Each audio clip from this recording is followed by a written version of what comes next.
નમસ્કાર, મારું નામ કે શુક્લા. હાલ હું રાજકોટ હેડ પોસ્ટ ઓફિસમાં સિનિયર પોસ્ટ માસ્ટર તરીકે ફરજ બજાવું છું. હાલની તારીખમાં જો હું તમને કોઈ ખાસ સ્પેસિફિક યોજનાઓ વિશે જણાવું, પોસ્ટ ઓફિસ દ્વારા ઘણી બધી સેવિંગ બેંકની સુવિધાઓ પૂરી પાડવામાં આવે છે, પરંતુ હું ખાસ ઉલ્લેખ કરવા માગીશ અમારી બે યોજનાઓનો.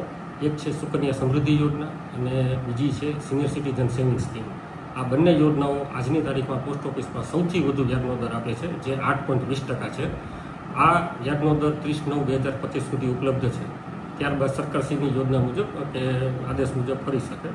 આ બંને યોજના એક સ્પેસિફિક વર્ગને એડ્રેસ કરે છે. સુકન્યાના જે યોજના છે તે 0 થી 10 વર્ષની બાળકીઓ કે એમના ભણતર માટે કે મેરેજ માટે જે એમના માતા પિતાને એક ચોક્કસ ખર્ચ આવે છે, તો એને પૂરો પાડવા માટે સરકારશ્રી તરફથી શરૂ કરવામાં આવેલી હતી. અને જેના નાણાં દીકરી જ્યારે એજ્યુકેશન માટે એની જરૂરત પડે ત્યારે અને ફૂલ પેમેન્ટ જ્યારે તેમના મેરેજ થાય ત્યારે મળતું હોય છે, અને ખૂબ જ સારી યોજના છે.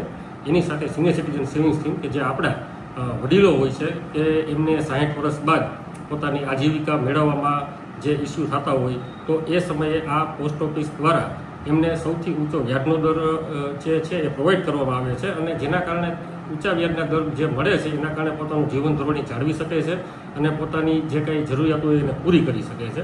આ બે આપણી સૌથી વધુ વ્યાજનો દર આપતી યોજનાઓ છે, જેના વિશે મેં જણાવ્યું.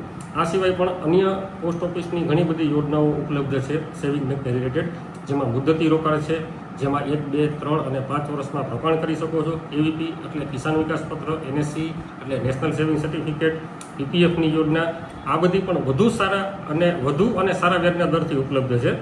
રાજકોટ હેડ પોસ્ટ ઓફિસમાં ખાતેદારોને વધુમાં વધુ સરળતાથી અને ઝડપી સેવા મળે એના માટે અમે કટિબદ્ધ છીએ.